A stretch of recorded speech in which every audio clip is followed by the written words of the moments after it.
One of the aspects of nature photography that makes it so fulfilling is that we can transform commonplace subjects into extraordinary images. You don't need to travel to exotic places to experience nature. The magic of nature is all around you in the nearest meadow, pond, or woodland lot. Even in your own backyard, miracles do happen. A bright red cardinal perches on an evergreen branch. Dewdrops hang on a spider web. The sun rises over a nearby pond, beckoning another day. Light is the medium that allows all this to happen. Be aware of the changing characteristics of light and its shadows, reflections, patterns, and colors. The quality of light can sometimes be airy and delicate, other times strong and moody. Use light to create an image that conveys the wanted mood or emotion. Control of the photographic exposure allows you control over the light.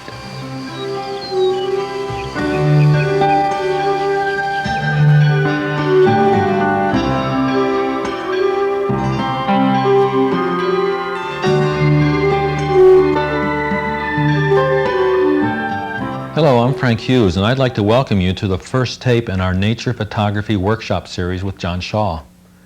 This is an extremely in-depth series on nature photography. There is nothing else like it available. Instead of trying to cram everything into one tape, we have divided this workshop into a series of tapes, each between an hour to 2 hours long. Tape number 1 in our series, this tape, is on understanding exposure. We'll cover subjects such as defining correct exposure, working in stops, estimating exposure, calibrating and using light meters, understanding the range of tones and how to correctly photograph them. It will also talk about automatic cameras and long exposure calculation. Tape number 2 will cover field techniques and professional tips. We'll talk about working in the field, understanding your subject matter, and learning some of the techniques pro photographers use.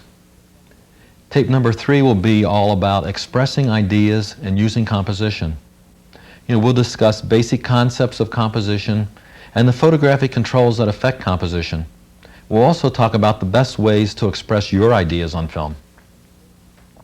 Tape number 4 will cover successful close-ups, the things you need to know to shoot close-ups in the field. In tape number 5, we'll be concentrating on identifying your subjects, organizing your work, and marketing your work to books and magazines. The final tape in this series, tape number 6, will be your chance to participate in the workshop. We really want you to be a part of this course. The first section of the tape will be answers to your specific questions. In section 2, we will actually see some of your slides. You'll have the opportunity to submit some of your work. I've gone over the different tapes to show you how complete a course this is. We believe that this series will easily pay for itself in the amount of film you save by getting more good pictures on every roll. Now let's talk a little bit about how you can get the most out of this course. Since the workshop is so in-depth, we have divided each tape into sections. Review each section as many times as needed so that you fully understand the subject matter before you go on to the next section. Well, don't try to view this whole tape at one sitting. Before we get started, I'd like to remind you that current television technology is not as good as photographic technology. Therefore, the color, clarity, and contrast of the images seen here are not up to the standards of a color slide. Now let me tell you a little bit about John Shaw. John is recognized as one of the best nature photographers in the world today. It all began while he was teaching American literature at the University of Wisconsin, where John started spending his summer photographing in the field. John sold his first work to National Wildlife magazine in 1969 and has been a full-time nature photographer since 1971. John shoots mainly for the printed page and has had his photographs published in Audubon, Natural History, International Wildlife, Outdoor Photographer, and National Geographic publications. John also has had his work published in numerous other magazines, calendars, and publications. In addition, John teaches workshops and seminars around the country and has led photographic tours around the world. Two of the books John has written on photography are The Nature Photographer's Complete Guide to Field Techniques and Close-Ups in Nature. John, I'd like to welcome you to this workshop series. I'm very pleased to be here, Frank. Before we get into the exposure section of this, I'd like to ask you a couple questions. That'd be great. I was wondering, how did you first get interested in nature photography? I grew up in a really outdoorsy family. Both my parents were really interested in the outdoors and in nature. In fact, one of the earliest memories I have in life is Yellowstone National Park. I must have been maybe 3 years old at the time. I got my first camera in junior high school. My parents gave it to me. I think my mother instigated the whole thing. I was a collector. I collected leaves, I collected skulls. In fact, I wish I had my skull collection today. My folks gave me a camera, I believe because photographs take up less space than objects do, and my mother was tired of cleaning out my room. Then I've been photographing ever since then. Why did you decide to pursue photographing nature? Nature and wildlife, the outdoors, is very important to me philosophically. It's a major part of my life, very, very important to me. And I've always wanted to photograph so that I can tell other people, so I can show other people how important things are to me. Photography lets me do this.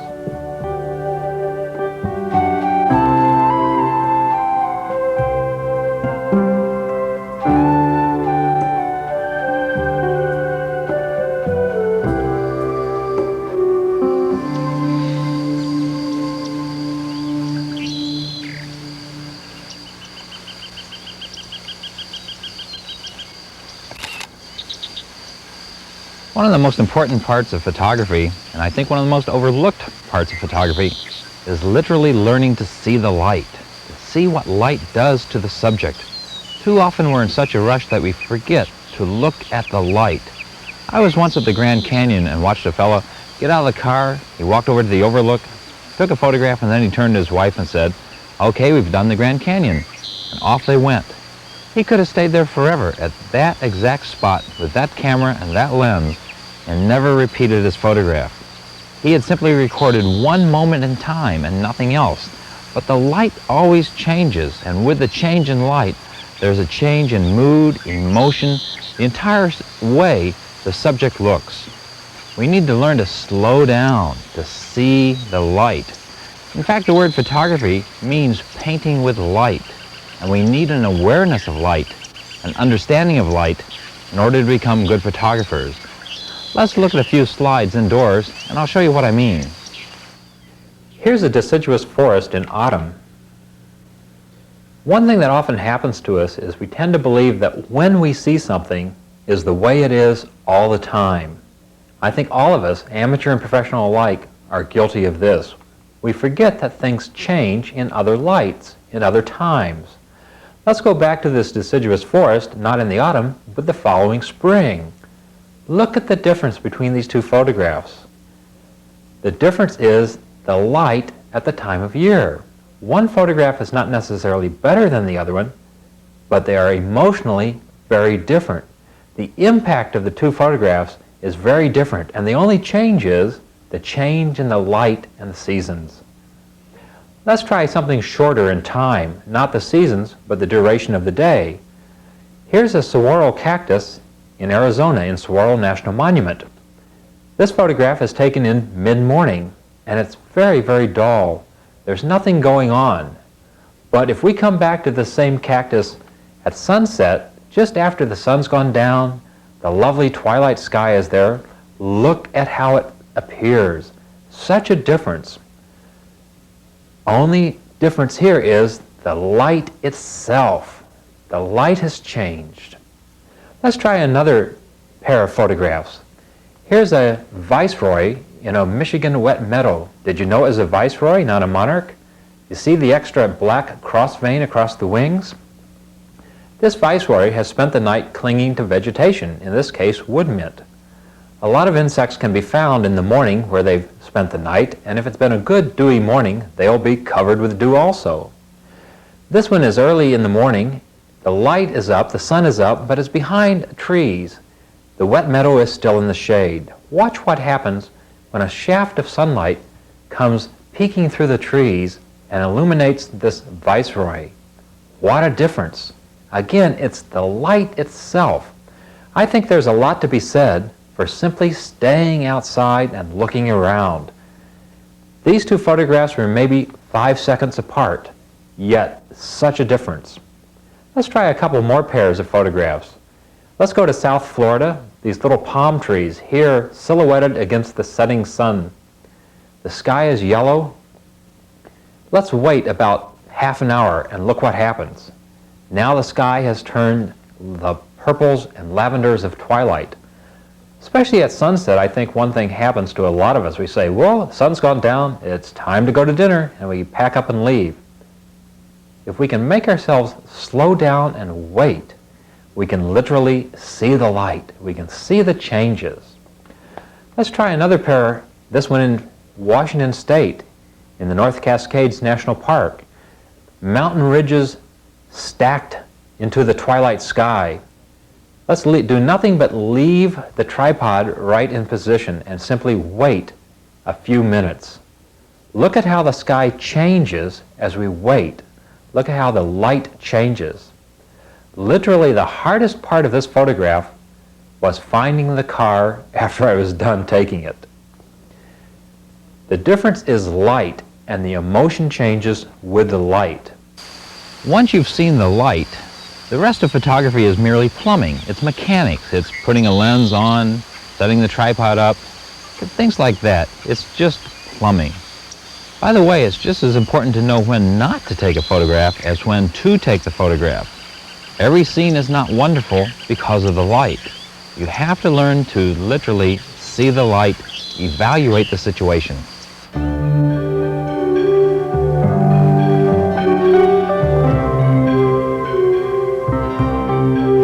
I've heard you say that there's a right time to photograph every subject. Could you talk a little bit about that? Sure. I think every place in the world is magical if you're there at the right time. And that's the real secret in nature and wildlife photography, is getting to the place at the right time. You can go to the most exotic locale in the world, but if your timing is off, it's very, very dull. Now, take, for example, small nesting songbirds. At the beginning of the nesting season, they look good. They look great. They're healthy. Their plumage is good. By the time they've raised a couple of broods, though, they're really in bad shape. After all, they've just raised a whole bunch of teenagers, and they're really been run ragged by all these little birds. Generally speaking, you want to photograph birds early in the nesting cycle. You want to photograph mammals in the autumn when they're getting their winter coats. They look the best then. I always get a kick of going down the Great Smoky Mountains National Park, going into Cades Cove, where there are a lot of white-tailed deer. They're fairly approachable there, reasonably tame. If you go down in the springtime, the deer have just wintered over. They've had a tough time existing through the winter. Their hair is all falling out as they shed. They're skinny. They really look terrible. And you'll invariably, if you go down in the spring, there are a lot of people, tourists coming through the park, photographing the deer right then. I've always wanted to ask them, would you photograph your kid if he looked like this? It's just not the time to do it. You need to be in the right place at the right time. Why did you choose exposure as the subject of your first tape? Without a doubt, exposure is the biggest problem everybody has, whether you're a working professional or a beginning amateur. You can travel to really exotic locales. You can buy the best equipment on the market, but if you blow the exposure, what do you have? A throwaway photograph. Let me tell you a little story.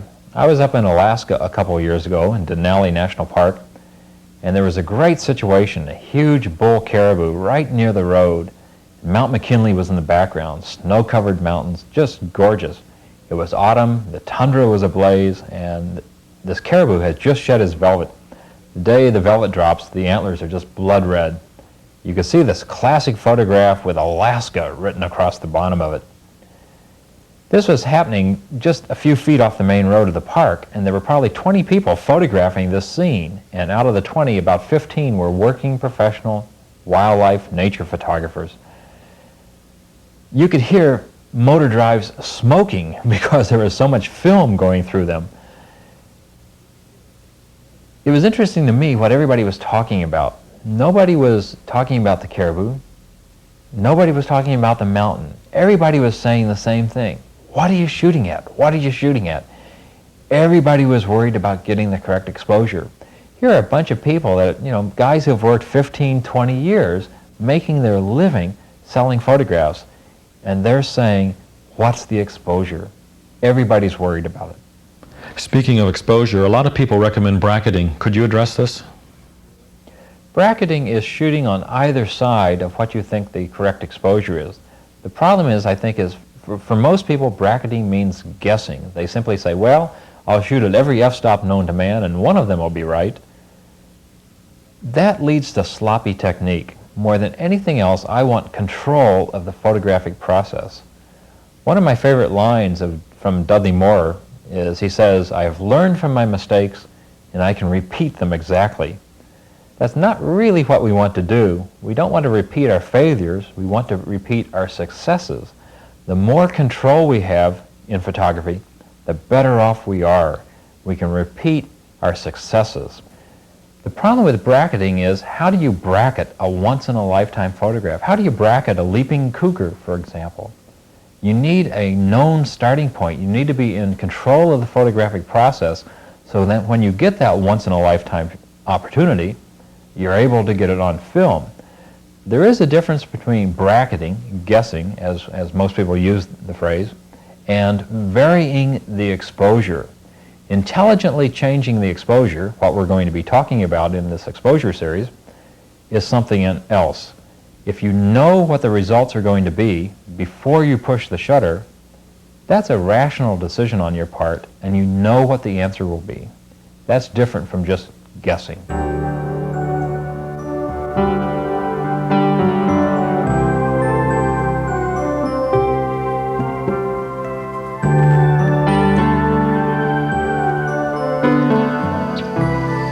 Photographic exposure is the amount of light which hits the film. Let me make a few definitions here. Correct exposure means you get back a photograph and it's the way you wanted it to be. Overexposure means the photograph comes back and it's lighter than you wanted it. Underexposure means you get the photograph back and it's darker than you wanted it.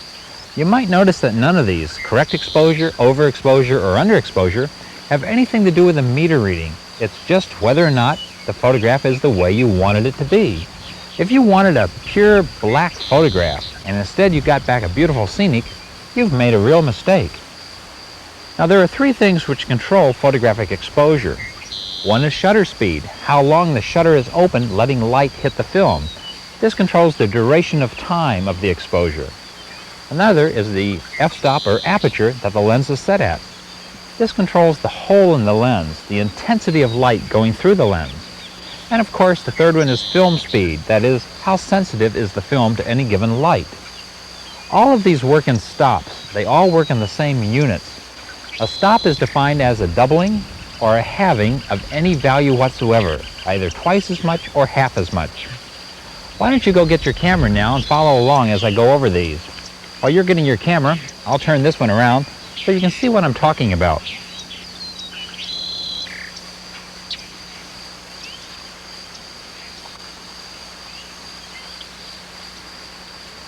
Everything on a camera works in stops. That is, it works on doubles and halves.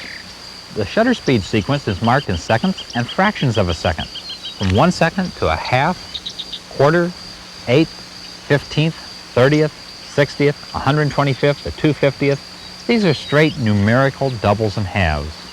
A 30th is twice the time of a 60th, half the time of a 15th. When your camera is set in the manual mode, the shutter speeds must be set on the marked numbers. From one number to the next is one complete stop, one complete jump. The f-stops are also doubles and halves, although these are not numerical doubles and halves. Instead, they represent a hole in the lens twice as big or half as big as the preceding or following. A typical f-stop series of numbers are OF2, 2.8, 4, 5.6, 8, 11, 16, 22, perhaps 32. Some lenses have more of these numbers, some have less. But each jump between numbers is one full stop increment. From f4 to f5.6 is one stop. From 5.6 to 8 is one stop. And the f-stop ring can be set anywhere. You don't have to be set on the marked numbers. From halfway in between 5.6 and 8 to halfway between 8 and 11, that's one full stop. From just a little past f8 to just a little past f11, that's one full stop. The click stops, by the way, the clicks, are absolutely meaningless. They're simply there for reference. Some lenses have clicks on the whole f-stops, some have clicks in between the f-stops at the half-stops. Personally, I wish that lenses didn't have quite as many click stops as they do, Sometimes you're trying to set right in between the numbers and it falls in the click-stop hole. It's just like golf. Just when my game is going really good, the ball falls in the hole. Reciprocity is the relationship between f-stops and shutter speed. For any picture, you need X amount of light to take a photograph, and it doesn't matter how you get it, so long as you end up with the correct amount of light. You can have a long time at a small aperture, or you can have a fast shutter speed at a very large aperture. It doesn't matter. It's just like getting a gallon of water.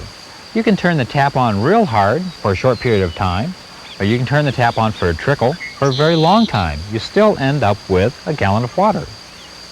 For example, let's say you want to shoot at a 30th at f16.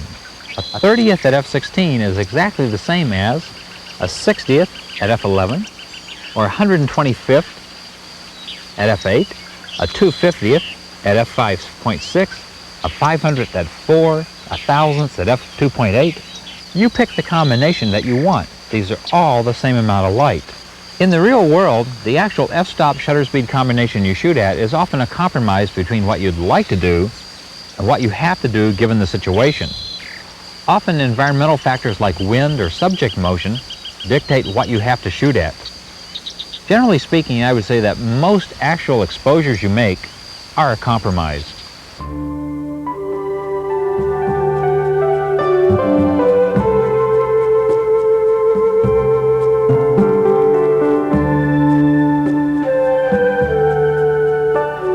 Camera controls are only part of what actually determines the exposure.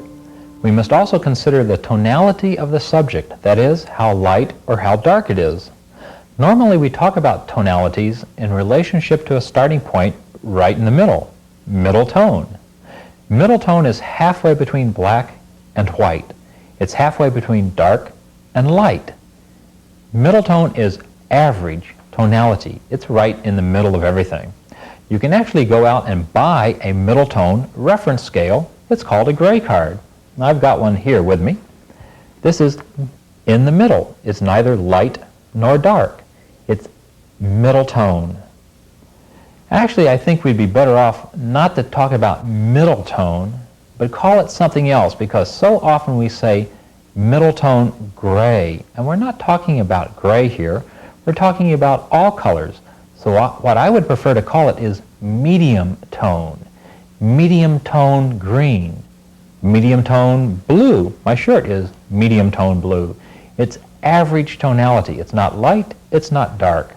We're talking about all medium tones. Let's look at a few slides and find out what really is medium tone.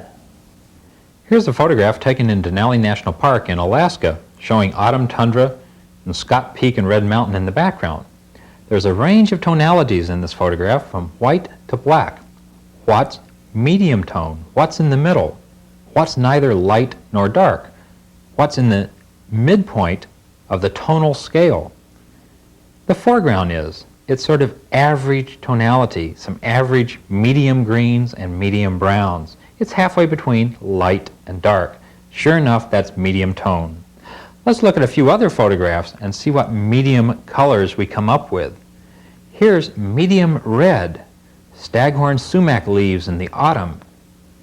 Here's medium green, a fence running across a field in Cades Cove in the Great Smoky Mountains National Park. What about sycamore bark? Medium brown. Here the sycamore bark peeling from the tree trunk. Let's try medium blue. These are prostrate bluets, commonly also called Quaker maids, with one dandelion growing on the side of the bunch. This is also photographed in the Smoky Mountains National Park. Here's medium orange, a sunrise reflected in the water with a sunstreak coming across the lake. What about a mixture of medium tones? These are fallen autumn red maple leaves. Red maple is the type of tree. It's not that they're red leaves. Red maple is Acer rubrum, and here's a mixture of fallen leaves with greens. They're all medium tones, medium reds, medium oranges, medium greens. It's an average picture in that regard. Let's try another mixture of medium tones. Here's bunchberry in the autumn. These are medium reds, medium greens, and sort of a medium burgundy on the leaves themselves. These are all medium tones. When the exposure is set for a medium tone, the film is capable of recording the maximum range of tones from black to white. Look at this photograph made in the Chiricahua Mountains of Arizona. In this photograph we have a whole range of tones from black in the deep shadows behind the rocks to white in the clouds. The predominance of the photograph is medium tone. The medium tone mountain has been made medium tone in the photograph, and sure enough, blacks are black, whites are white, everything falls right into place.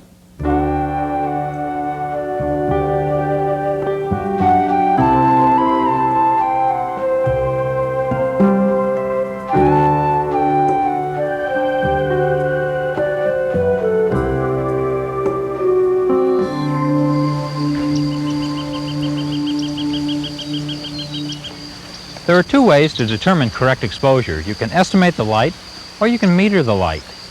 Out of doors, estimating the light is difficult because the light is always changing, except in one situation, and that's bright sunlight. If you don't know this, memorize it. It's called the Sunny F16 rule. Correct exposure anywhere in the world for a front-lit subject bigger than a camera bag on a clear, non-polluted day is the shutter speed closest to the ISO of the film at f16 or any equivalent value. This is the Sunny 16 rule. Let's go over that again. Correct exposure anywhere in the world, doesn't matter where you are, on a front-lit subject, that is the light's coming over your shoulder, lighting the front side of the subject that you see, and the subject's bigger than a camera bag, this doesn't work for close-ups, on a clear, non-polluted day. There's no haze, there's no pollution, there's no little veil of milky white clouds. The exposure is the shutter speed closest to the ISO of the film you're using at f16 or any equivalent value, the Sunny 16 rule. Let's try a few. Let's see if you understand this.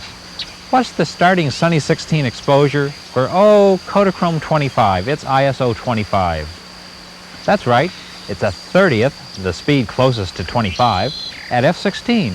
Or any equivalent value. And remember to add that phrase. What's, Fuji 50? Well, it's ISO 50 film, so it would be a 60th at f16 or any equivalent value. What about Ektachrome 400? Well, 500th of a second at f16 or any equivalent values. Remember that it's any equivalent value.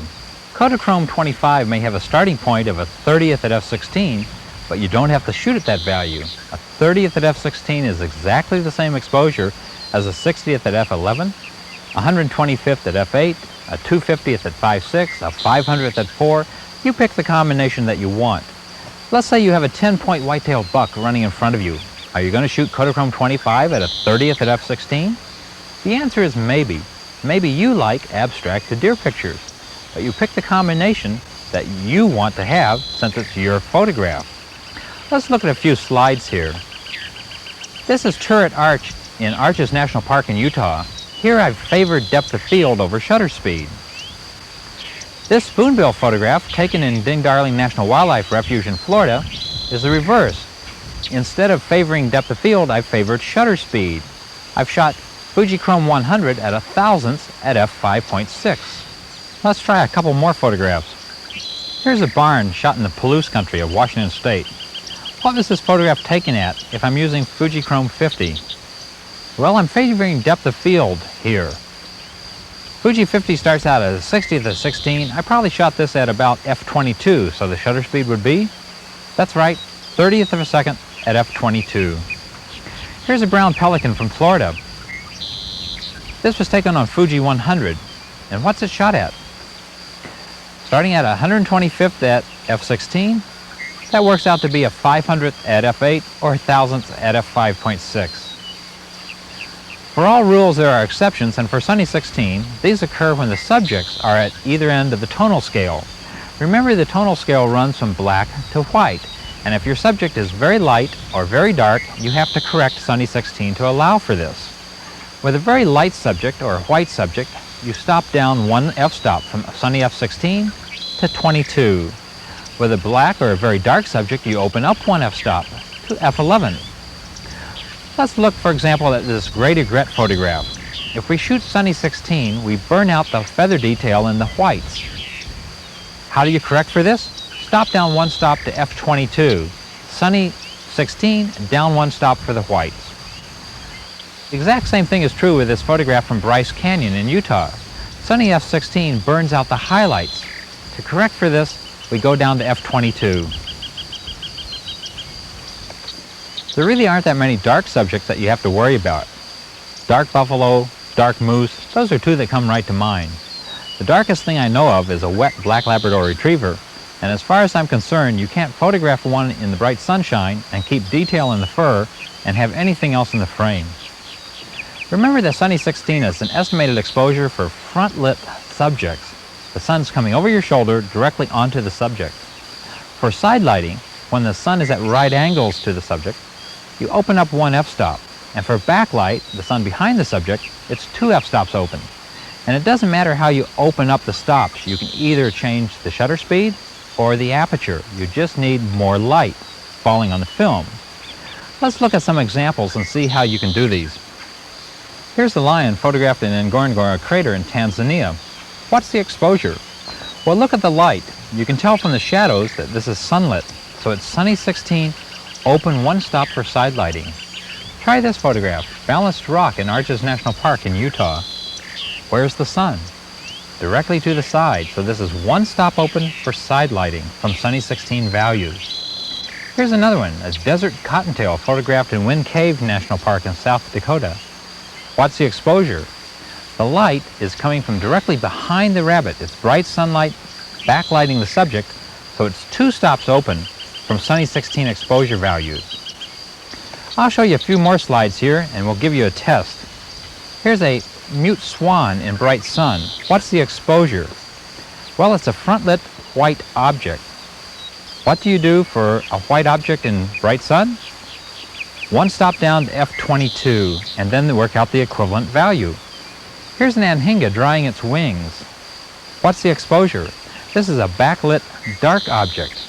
We open one stop because it's a dark object, then we open two more stops because it's backlit, and we end up with Sunny F5.6 or any equivalent value. Try this.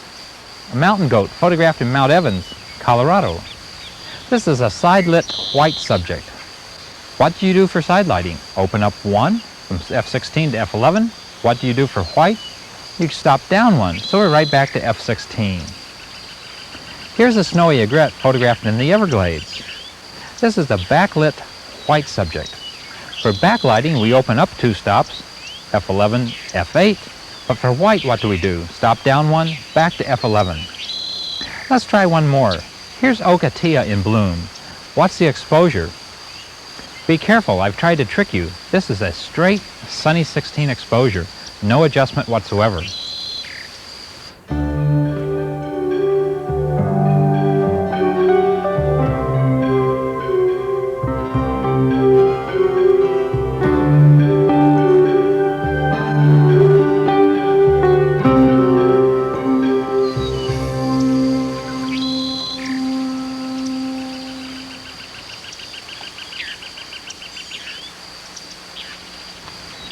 You're probably asking, since you've got a good meter in your camera, why should you even worry about the Sunny 16 exposure values? Well, for a couple of reasons. Sunny 16 is a known correct value. It's true any place in the world, and it doesn't fool you. It always gives you the correct answer, a good photograph. Sometimes, as you'll see, the meter gives you the wrong information. Sometimes meters are fooled by the lighting situations and the subject, and they can actually give you a wrong answer. Sunny 16 is a known correct exposure. Once you're out of bright sun, you have to take a meter reading to get correct exposure. One thing I'd urge you to do first, though, is to calibrate your meter, and this I really want to stress. Meters are very accurate, but they're set up by various manufacturers to different starting points, and we need to know what our meter is going to do. We need to calibrate it to a known starting point. Here's how you do it. There are two ways you can do it. First is the Sunny 16 values. On a Sunny 16 day, if you point your meter at a medium tone, the meter should give you the Sunny 16 values. For example, look at this photograph. If we meter a medium section of this photograph, the meter should give us Sunny 16 exposure values. If it doesn't, simply change the ISO until it says yes, the Sunny 16 values are here. That's all you have to do. It doesn't matter what ISO numbers you end up at. These numbers are meaningless. All we're doing is getting the meter to give us the correct answer. There is another way of calibrating a meter. It's a little more precise, a little more technical, and that's to photograph a medium tone subject in even unchanging light. Look at this photograph. Here we have an autumn scenic on an overcast day. It's all a medium tone. Shoot a series of photographs of this scene, starting at the ISO rating of the film that you're using. Then shoot a series of 3 photographs going up 1/3 of a stop each time, and a series of 3 photographs going down 1/3 of a stop each time on the ISO dial. Get your film back and critique it the way you normally look at your film, and pick the one you like best. That's now where you set that meter for that film. Let me once again remind you that the ISO number you come up with is entirely meaningless. It's simply a reference point. I have several camera bodies, and on no 2 of them do I set the ISO number the same for the same film. For example, if I'm shooting Fujichrome 50, I have one camera body I have to set at ISO 100. I have another camera body I set at ISO 40, but they both give me the exact same answer. Once you've calibrated a meter, then whatever you point it at, if you shoot at what the meter says, it will become the tonality to which you've calibrated.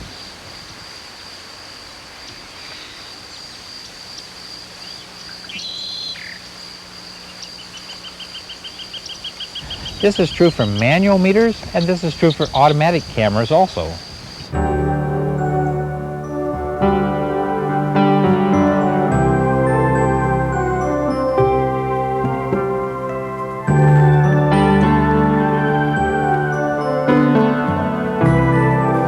Once a meter is calibrated, any subject you meter read will have the tonality to which you've calibrated if you shoot at what the meter says.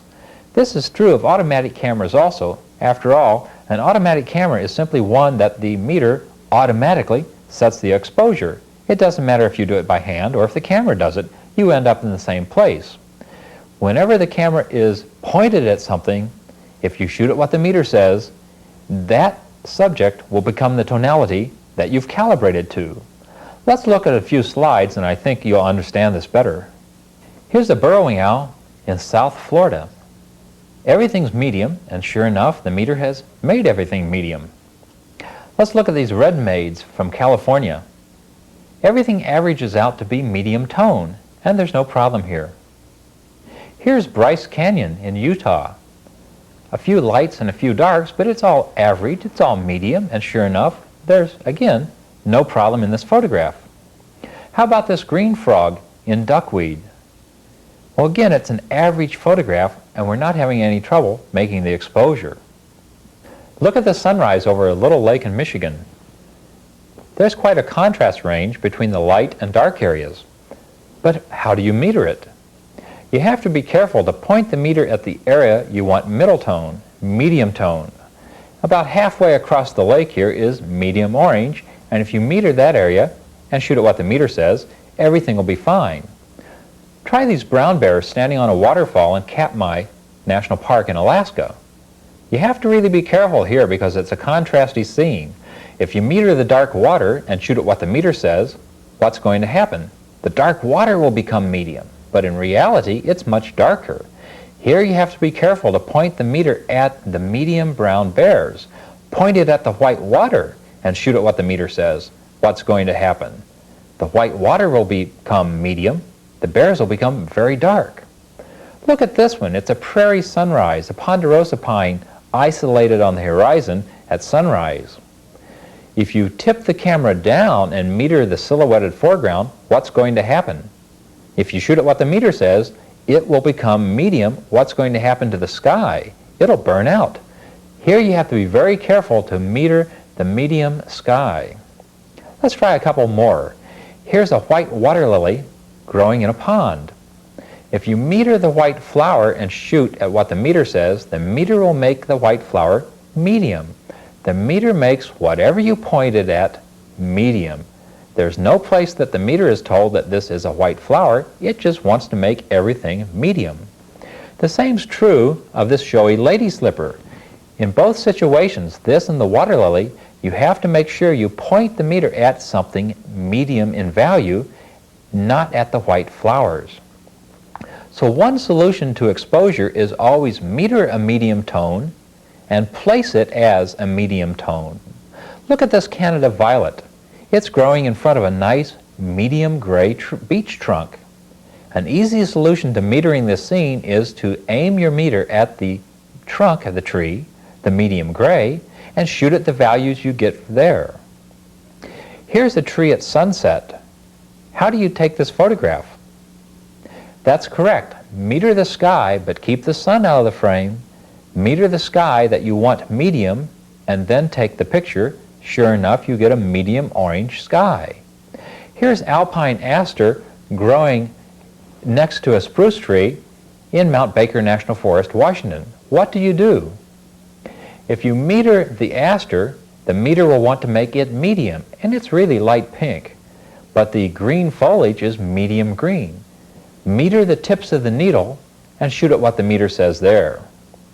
Here's a last one for you, and this is a nice photograph. A caribou standing on autumn foliage, autumn tundra, in Denali National Park, Alaska. How do we get correct exposure here? Tip the meter down, read the medium tundra, and shoot at what the meter says off the tundra. Tundra is correctly exposed, caribou correctly exposed, and the lake in the distant background also is correctly exposed. Metering a medium tone and placing it as a medium tone always works.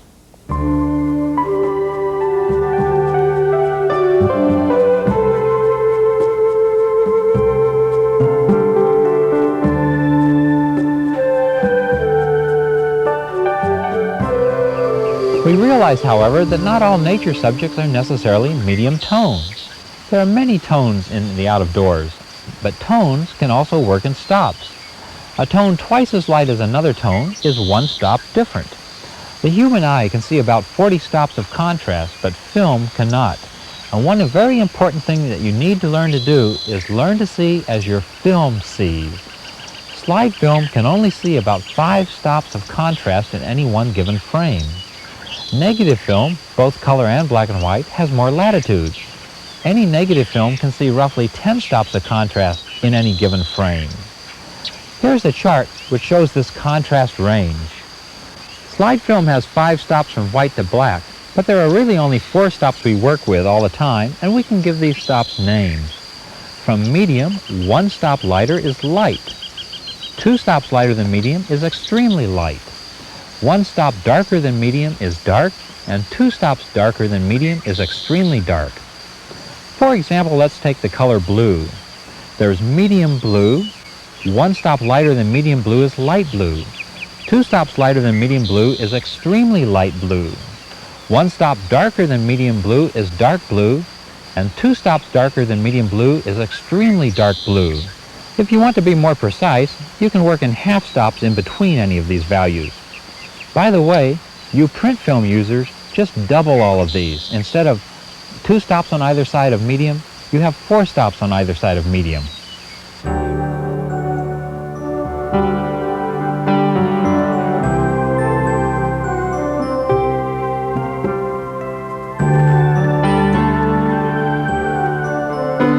We can use the concept of tonal values when we are metering. We don't have to always meter a medium tone, as we talked about earlier.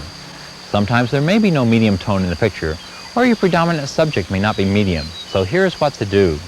Assign a tonal value name to the area in which you're interested. Meter this area and work in stops from the medium tone placement which the meter gives. For example, let's look at the 5 tonal values. You'll notice these are different colors. All colors can be light or dark. Let's look at these. Here's a red, which is medium red. To correctly reproduce it as a medium tone, simply meter it and shoot at what the meter says, as we discussed earlier. Here's light blue. If we meter it and shoot at what the meter says, it will become medium blue. Remember, the meter always gives a medium tone reading, so you must compensate. To lighten this up, to make this a light blue, meter it, and open up one stop. Here's an extremely light tone. Once again, a meter reading would place this as a medium. To correct this, meter it and open two stops. You may have already discovered this problem when you're photographing snow. The meter would make snow medium gray. You have to compensate for a non-medium tone subject. Now here's a dark tone. A meter reading wants to make this a medium, but we know a dark tone is one stop below medium. So meter this and stop down one stop. And here's an extremely dark tone. If we shoot at what the meter says, this will become a medium. Extremely dark is two stops below medium. Meter this and close down two stops to correctly expose it. Do you see a pattern here? The meter tries to make all subjects medium toned. You have to compensate when metering a non-medium toned subject. If you meter any one of these tonal values and make it the correct tonal value, what it is, the other four tonal values will also fall right into place. They'll become exactly what they are. For example, here's dark brown. If we meter it and make it dark brown, that is, meter it, stop down one stop, what will happen to light blue? It'll become automatically light blue. If we make one correct, the other is correct. If we make dark brown, light blue will be light blue. Let's try this again. Here's medium red. If we meter medium red and shoot at what the meter says, what's going to happen to an extremely light tone? It'll be extremely light. If we make one tone correct, the other tones become correct automatically. A few days ago, a friend dropped by my studio to talk about metering problems. Have you been getting some good pictures lately? Yes, I've been very pleased with the composition and some of the pictures I've been getting, but I've been having trouble with tonality and exposure. Well, I've got some sheets here that I use in my workshops. Maybe if we use them, it'll help a little bit. And we can go over this concept once again. What tone do you call this? Medium red. That's right, it's medium. It's bright red, that's obvious, but it is medium. We don't care if it's bright red or dull red. We only worry about whether it's light, medium, or dark. And sure enough, this is medium red. If you were going to photograph this, how could you photograph it? How could you meter it and make it medium red? Meter it and shoot at what the meter says. That's right. We've calibrated the meter to medium tone, and sure enough, if we shoot at what the meter recommends, it becomes medium. Medium. Anything you point the meter at becomes medium. Let's try something else. What tone do you call this? Is it lighter or darker than medium? That's lighter than the red. And we call it? Light blue. Okay, if we meter this and shoot at what the meter says, what's going to happen? It's going to make it medium blue. That's right. The meter makes whatever you point it at medium. And sure enough, this will come back medium blue. How do we make it light blue? Meter it and open up a stop. That's right. You need to let more light fall into the film. We have to open up, just as you lighten up a room. Think of it this way. To lighten up a room, you have to open up the curtains. And sure enough, we need to lighten this up. We're always starting at a medium tone placement. And to lighten it up, we let more light in. We open up the lens or open up the shutter, one or the other, and we let more light in. And sure enough, in slide film, this is a one-stop difference to make something light. Try another one here.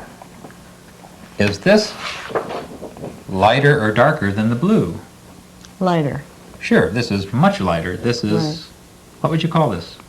Very light or a whitish. Yeah. How do you make something whitish, if you're going to meter it? If you meter and shoot at what the meter says, what's going to happen? It's going to be medium.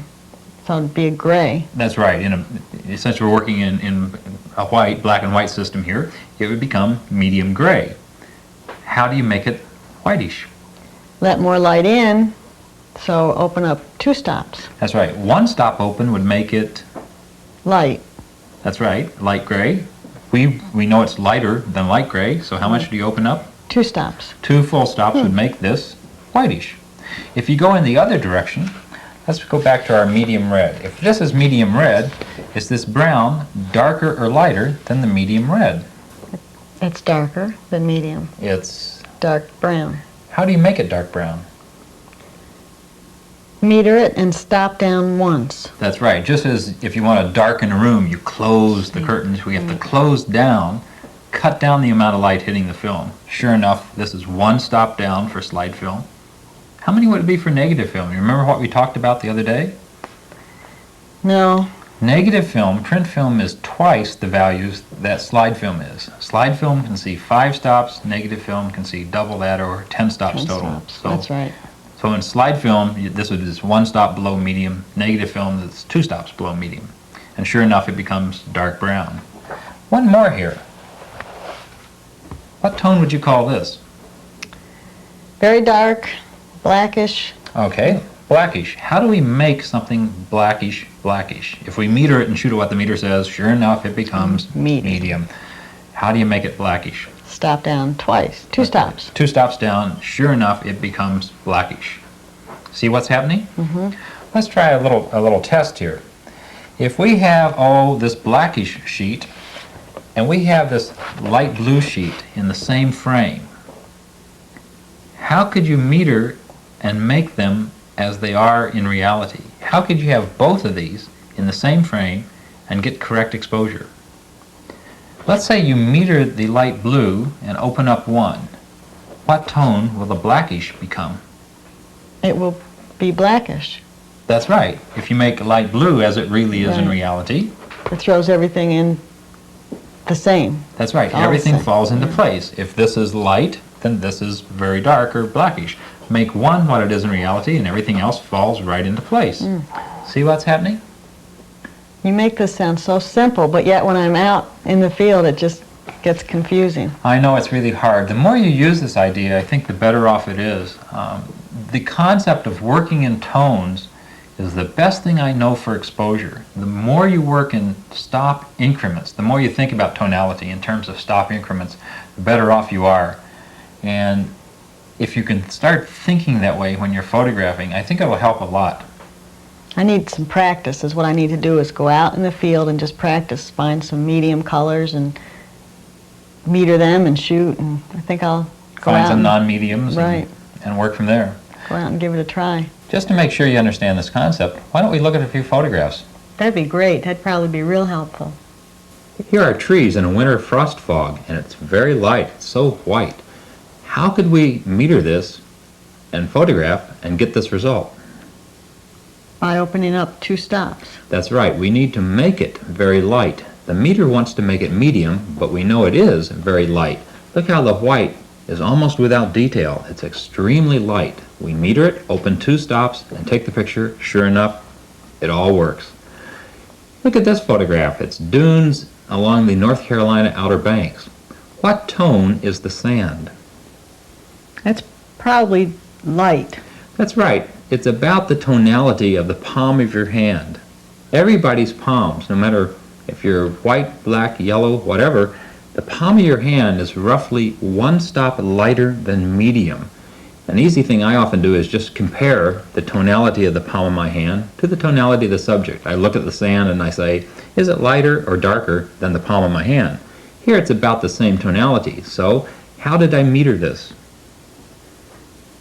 You metered it and opened up 1 stop. That's right, I metered the sand and opened 1 stop, and then I took the picture, and sure enough, once again it worked. Here's a dewdrop on the tip of a grass blade, and the whole picture is what tonality? Medium. That's right, so how was it taken?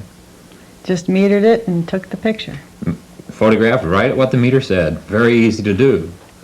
Look at these sumac in autumn. They're all dark red. How did I make them dark red? You could meter the sumac and stop down 1 stop. That's right. If I had shot at what the meter says, it would have been medium. But by cutting the exposure down 1 stop, I made dark red, dark red. Here's another one. It's a blood star on a black kelp in a tidal pool. How is it exposed? That looks tough. Meter it and stop down 2. Exactly right. I think you've really got this technique down. Metered and down 2 stops from what the meter says. You might have noticed that all those pictures were monochromatic. They were the same tone over the whole frame, so it really didn't matter how you metered. You could point at your meter as you were composed, and sure enough, you'd get the right answer so long as you either opened up or stop down, so long as you compensated for the tonality of the pictures. That's pretty straightforward, but what happens when you have different tonalities in the same picture? Let's take a look at a few more and we'll see what happens. Okay. Here's a photograph of fog coming up from the lowlands in Olympic National Park in Washington. Now, how could you possibly meter this? We have quite an extreme tonal range. What would you meter? The first question is, what's important? The fog and the background. That's right. The fog is very important, but you don't want to burn the sky out. And when you're shooting scenics, the last thing you want to do is get a blank white sky. You definitely don't want to get the sky too light. So, what are two ways that you could have exposed this photograph, or could have metered for this photograph? You could either meter the fog and open up 2 stops. That's right, it's very light. Right. Or medium the sky and open up 1 stop. Right, the sky is very light, light, so you could meter it and open up 1 stop. Place it as a light blue, and it would work, or place the fog as very light, and that would work. We don't care how dark the silhouette gets. So I wouldn't meter the trees at all? No. They're black, or even falling below where black would fall. So we're worried about the fog in the sky, not the trees. Here's a shot of a polar bear on ice up in Churchill, Manitoba. How was it done? Well, you would meter the polar bear, but how do you get close enough to meter the polar bear? Well, I could meter my palm, but I'm not going to put my palm up next to the polar bear. That's true, I wouldn't do that.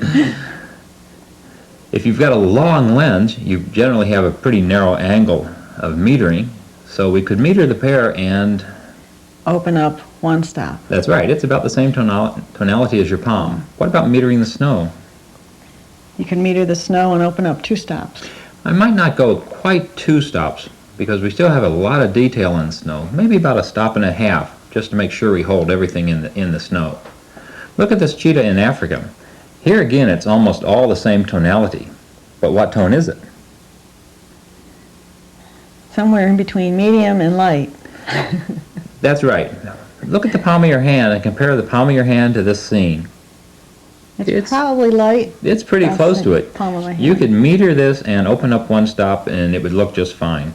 I might mention that this is not rocket science we're talking about. This is not such precision. You know, if you're in the ballpark, that's plenty good enough. What about these tulips? The tulips themselves are light, and the background would be dark.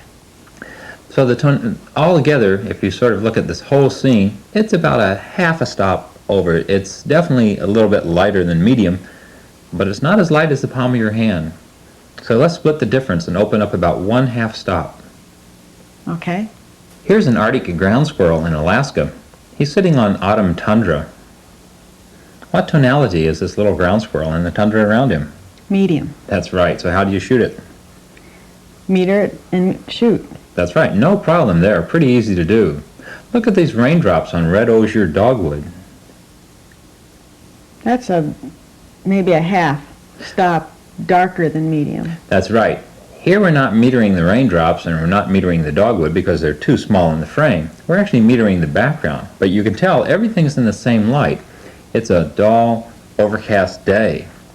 So we're picking up the background, metering the background, and it's about 1/2 stop darker than medium. That emphasizes the raindrops a little bit, really makes them stand out against the darker background. Here's an autumn maple leaf caught on bracken fern in the fall, where the bracken fern has already turned brown. If you meter the fern, what's going to happen? It's going to make the fern medium, which it's not. Is it lighter or darker than medium? It's at least 1/2 stop darker. That's right. If you meter the fern and shoot at what the meter says, you'll make the fern medium, and then the leaf is going to get way too light. So the easy thing here to do is meter the fern, stop down some, at least 1/2 stop, maybe a full stop down, and then everything falls into place. Has this been helpful for you? Very much so. I think I'm finally beginning to understand about the difference between tonality and metering and medium, but it is important where you meter and what you meter, isn't it? It's very important where you point the meter. You have to make sure you're pointing it at the tone you want to place. I think a lot of times it helps to pick what's most important in the photograph, meter that, and this is an arbitrary decision. You say, here's what's important, meter that, and place that as whatever tone you want to make it. Let's look at a few more photographs. Okay. Here's a pretty contrasty scene. This is in Saguaro National Monument in Arizona. It's part of the desert at twilight. How could you meter this? Boy. That's a tough one It because is a tough one. it's photographed with a 24mm lens, so you have quite you're encompassing quite a range of the sky here. What I actually did was I put a longer lens on and I metered a section of the sky down low near the cactus, and I placed it as medium lavender.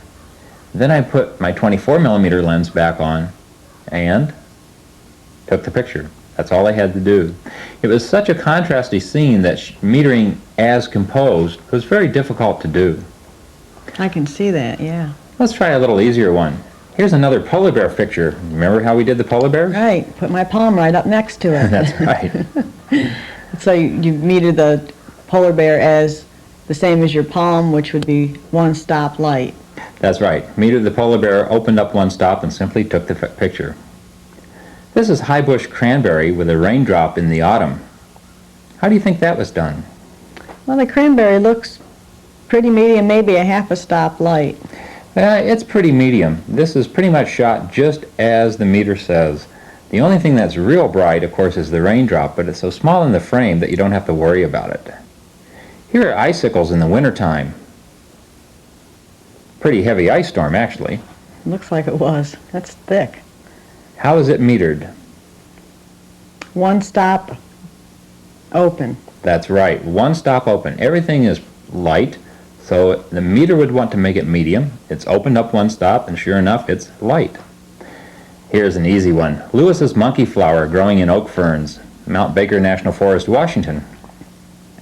Everything's medium. That's right, easy one to do. A lot of times in nice overcast days, you can soften the contrast out and photograph. Look at the light in this photograph. It's very soft, very diffused. Beautiful time to photograph. Here's sunset in the mountains of Washington. We have quite a range of tones from the foreground to the sky. How is this done? Monitor the medium tone, which would be the crest of the mountains. That's right. You don't want to meter the foreground because you know they're going to silhouette. If you expose for the foreground and have any detail in the foreground trees, everything else is going to burn out. But you don't want to burn the sky out.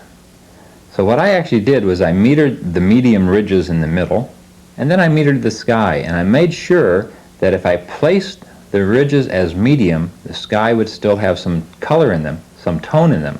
I metered the two and compared them. How many stops from very light to medium? 2. That's right. We've got 2 stops on either side of medium that we can work with. I made sure that the sky to the medium was within 2 stops, and then I took the picture. Here are autumn sugar maples, a variety of colors. But what tone does this photograph work out to be?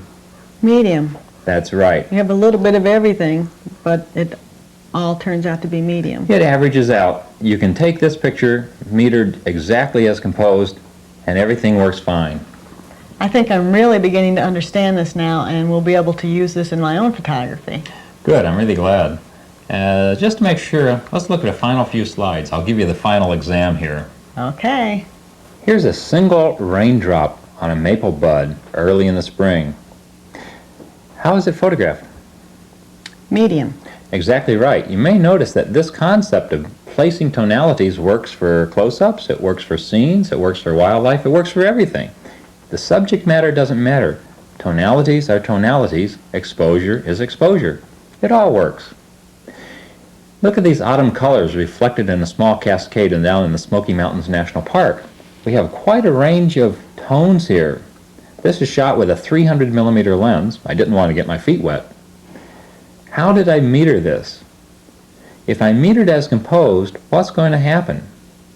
I'm going to read both the white water and the reflected colors. You're going to burn out the highlights. You have to be real careful here what you're doing, that's right. So I swung aside I got my composition, then I simply swung the camera over, pointed it at the right, at the medium-toned reflections, took a meter reading, remembered what it was, then recomposed and Shot. took the picture. Exactly right. Here's a saguaro cactus, just at sunset in Arizona. It's in Saguaro National Monument. How is this metered? It's shot with a 24mm lens, I'll tell you that. Did you walk up to the cactus and meter the cactus and then walk back? That's exactly what I did. I walked right up to the cactus because it's a nice tone to meter. I metered the cactus, and what tone is it? It's light. It's light green. So I metered the cactus. One thing you have to be real careful about is don't refocus. Every time you refocus a lens, you're changing the extension in the lens, changing the exposure factor. So you want to leave the camera set at whatever you're focused on originally, walk up to the cactus in this case, take a meter reading, go back to where you were going to shoot from, and take the picture. So remember, what did we do here? What did we do for the cactus? You set up the shot and focused, walked up to the cactus, metered it, opened up one stop because it was light, and without refocusing, walked back to where you composed the picture and shot. That's right. Absolutely right. Look at the snowy plover on the beach in Florida.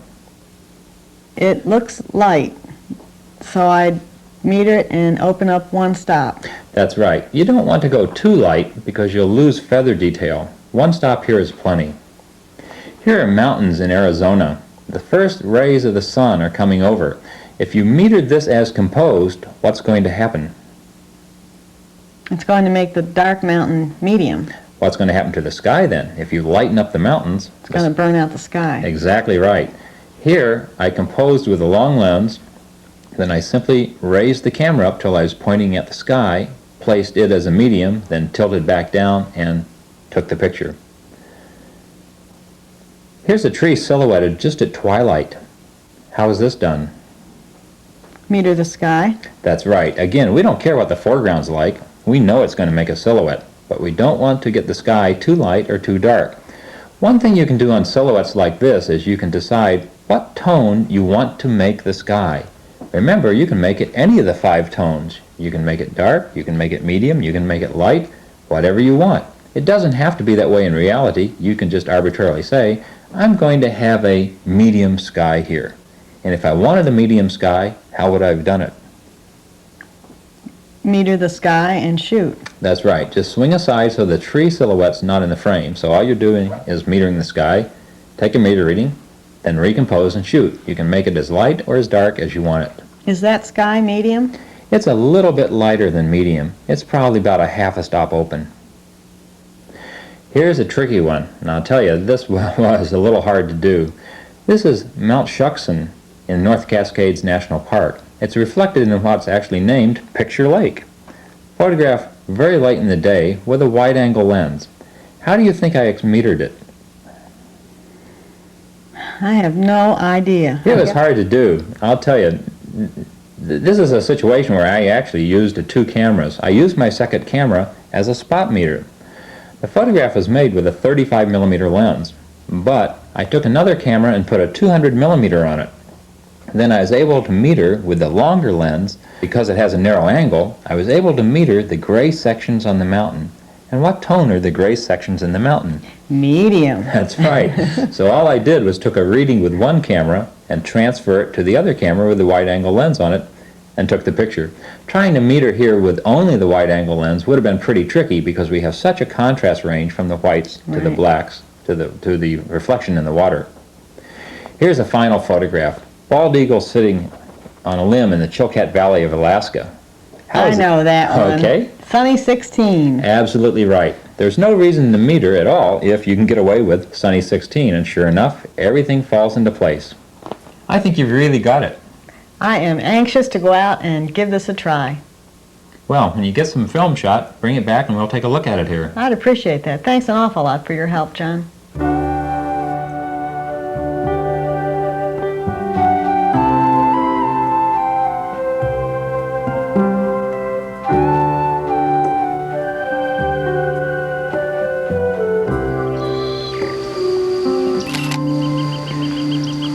more people are using automatic cameras. In fact, this camera which I'm using has an automatic mode, although I usually use it on manual. Where I use automatic is in fast-changing lighting conditions. But automatic exposure does not mean necessarily correct exposure. Remember that all meters, whether manual or automatic, make whatever you point them at medium. To override an automatic exposure camera, you use the auto exposure compensation dial. If you point your automatic camera at something light and shoot at what the automatic meter wants to do, it'll become medium. If you point your automatic camera at something dark and simply shoot, that dark subject will become medium. You have to use the auto exposure compensation dial, and this is marked in stops just like we've been talking about.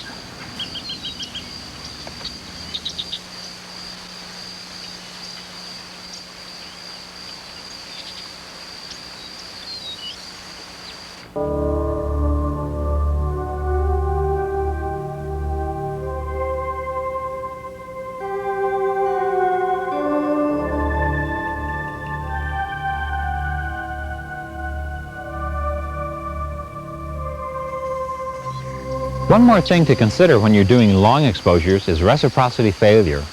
Reciprocity is the relationship between shutter speed and aperture, and at very long times, this relationship breaks down. Early in the program, I gave you the example of getting a gallon of water that you could turn the tap on for a trickle for a very long time. Well, if time is long enough, some of the water evaporates and you have to add a little bit more. The same thing is true with film. At very long times, you have to add a little bit more light to achieve correct exposure. How much light you have to add depends on the film you're using, and different film manufacturers will give you recommendations for long exposures. However, through my own experience, I've arrived at a slightly different way of working. Here's what I do. For long exposures, I prefer to use Kodachrome 25 or Fujichrome 50. For either of these films, at 1 or 2 seconds exposure time, I add a third a stop of light. I do this by opening up the f-stop ring a third of a stop. At 4 seconds, I open up a half a stop, again using the f-stop ring. Past 4 seconds, I double the time. That is, I add 1 full stop of exposure using a longer shutter speed. I do this because I don't want to sacrifice depth of field, which opening up the f-stop ring would be doing.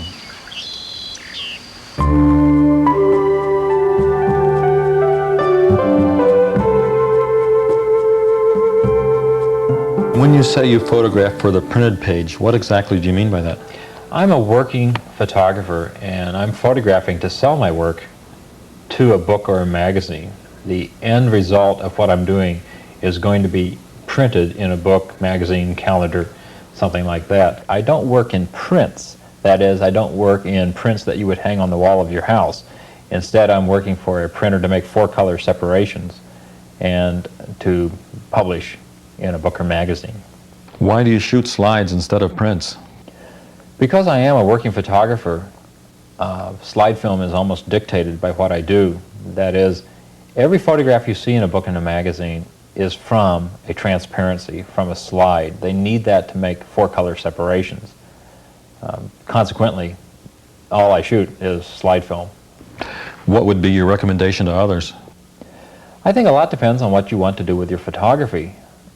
Basically, you can either shoot slides or you can shoot print film, either color or black and white, but some way of working through a negative to get a print. There are some real advantages of slides. One is that you get instant feedback. You can instantly see what you've done with your photography. Slides are also cheaper. They're, in general, better quality than going through the negative process. And of course, if you want to publish, you need an original transparency. However, if you want to end up with prints to hang on the wall, if you want to make a print from every shot you take, I would probably shoot color negative film. I'd shoot print film. However, if you want to make a print now and then, I'd shoot slides and then have a print made of any individual slide that you really like. I think if you get real serious about your photography, you'll eventually end up shooting slides anyway. Something else to consider when you're making a decision between slide film and negative film is whether or not you can evaluate your own photographic procedures. Slide film lets you look at what you've actually done. It lets you look at exactly the original film and evaluate what you've done to that film. You can tell with a slide if you're overexposed, underexposed, if there's any movement in the photograph. If something's blurry, you know that you've probably done it or the subject's blurred. You know exactly what's gone wrong. One problem with all print film, all negative film, is unless you're doing your own darkroom work, you're actually evaluating two steps in the process. You're evaluating how you've taken the photograph, and then you're evaluating how someone else has printed it. If someone else totally removed from you is printing it, you don't know what they've done. For example, if you underexpose a negative, someone else may correct that when they're making a print. And you can shoot a series of different exposures on the negative, but they will be changing them all in the darkroom, so you get back all your prints and they're pretty much the same. It's very hard to evaluate what's going on unless you're shooting original slides. Consequently, whenever you're making tests, I would definitely shoot slide material. And you shoot mainly 35 millimeter. Why is that? The bulk of my work is 35 millimeter. I have shot other formats. I used to have a 2 1/4 outfit. I currently own a 4x5 camera, but probably 99% of the work that I publish is 35 millimeter.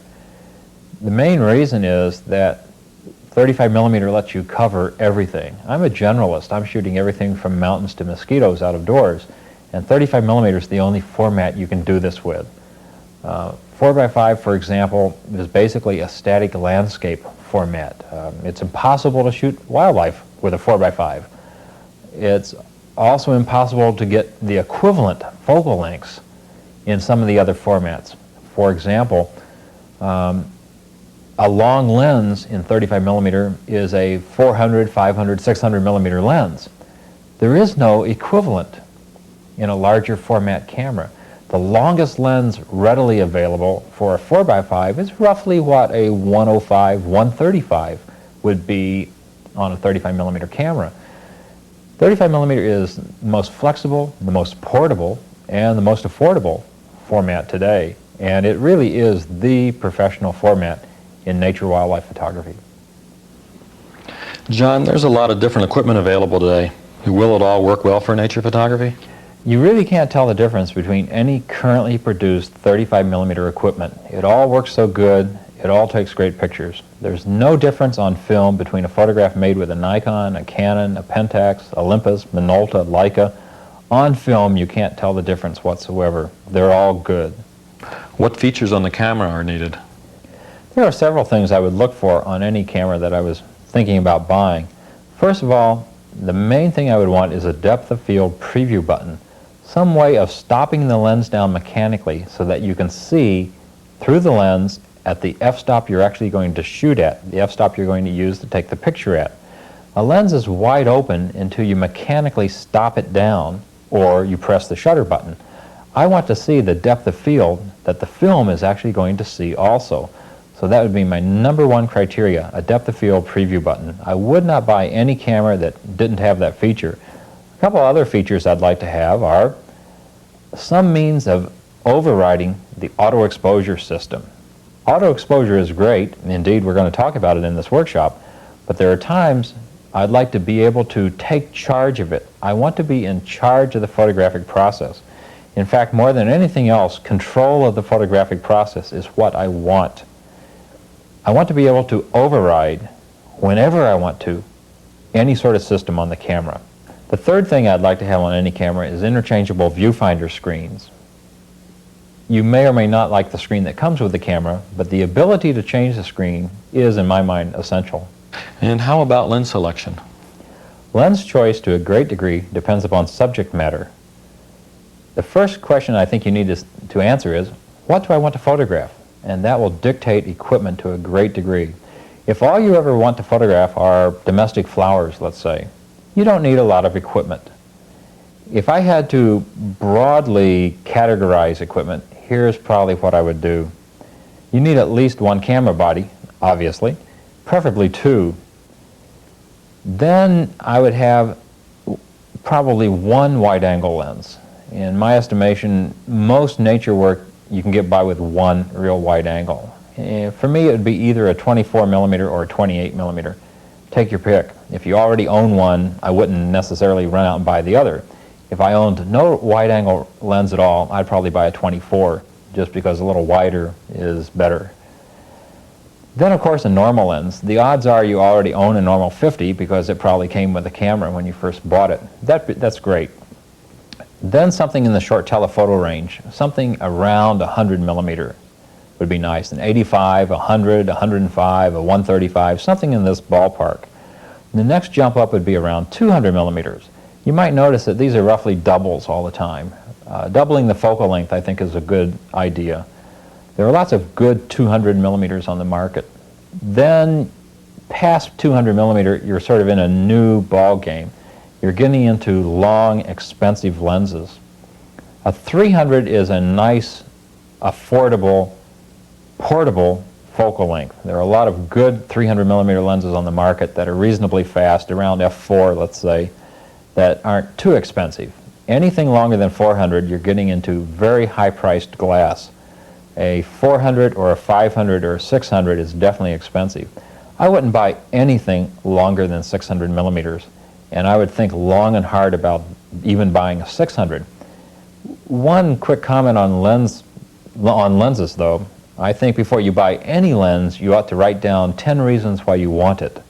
However, lust counts for 9 out of 10. Simply saying, I want this lens, is good enough for me. One thing I'd also say is that if I were starting from scratch today, if I owned no lenses whatsoever, I would very seriously look at zoom lenses, almost all zoom lenses, as a matter of fact. Zooms have gotten so good recently that you could easily replace a lot of single focal length lenses with them. They are so convenient for cropping, they're so easy to carry. I would definitely consider zooms. I own a couple zooms, I use them regularly. I have quite an investment already in lenses, so I don't carry only zooms. I do carry fixed focal length lenses. And what camera system do you work with? I personally use a Nikon. That's not an endorsement of Nikon per se. That's more a historical fact than anything else. I got into the system many years ago in the late 60s, early 70s, and I've been very pleased with it. You certainly don't need a Nikon to go out and earn your living with photography. Any currently produced camera brand would work just as well. One thing to consider, though, in any camera brand is it a system? Does it offer all the things that you want? Does it offer all the lens choices you want? For example, let's say that right now you don't need a 300 millimeter f2.8 lens. But what if you need one a year from now? Does your camera brand offer such a lens? You might not need it now, but maybe in the future you do. I wouldn't want to get into a camera brand where that lens was totally unavailable. So I would think of the wildest equipment I ever could possibly imagine using and make sure that it's available.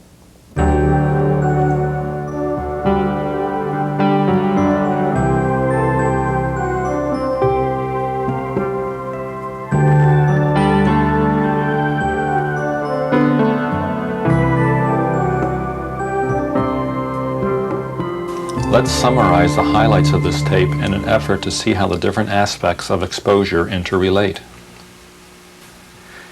In part 1, Seeing the Light, we learned that light is constantly changing, and with it the mood and emotion of the photograph. It's just as important to know when not to take a picture as when to take a picture. In part 2, Exposure Controls, we found that correct exposure is what you want it to be, and that 3 controls affect exposure: shutter speed, aperture, and film speed.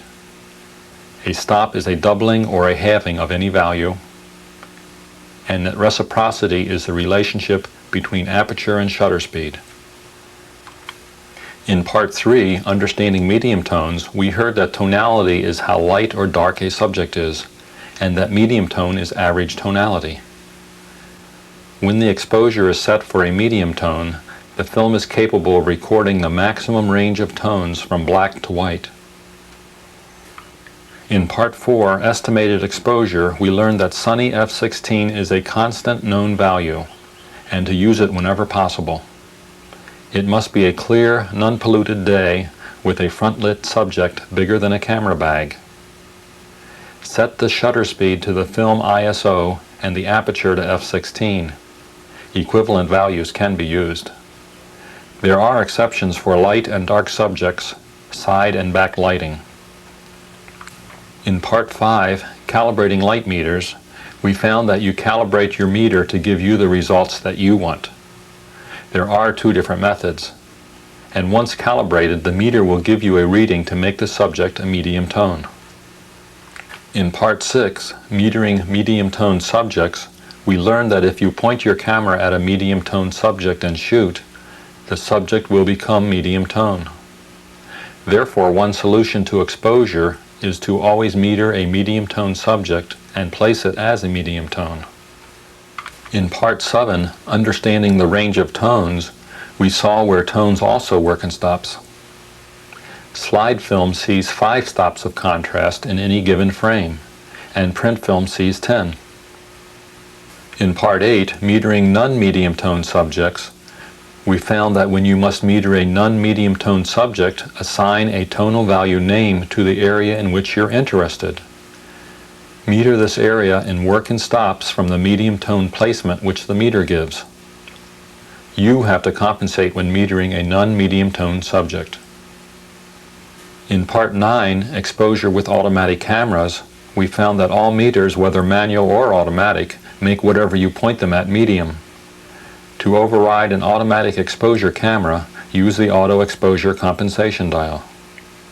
In Part 10, Reciprocity Failure, we reviewed the fact that reciprocity is the relationship between aperture and shutter speed. For very long exposures, this relationship breaks down. Therefore, you must modify your exposure values accordingly. Again, we recommend that you go back and review any sections where you have questions. If you use the methods shown in this tape, you will gain complete control over the exposure portion of the photographic process.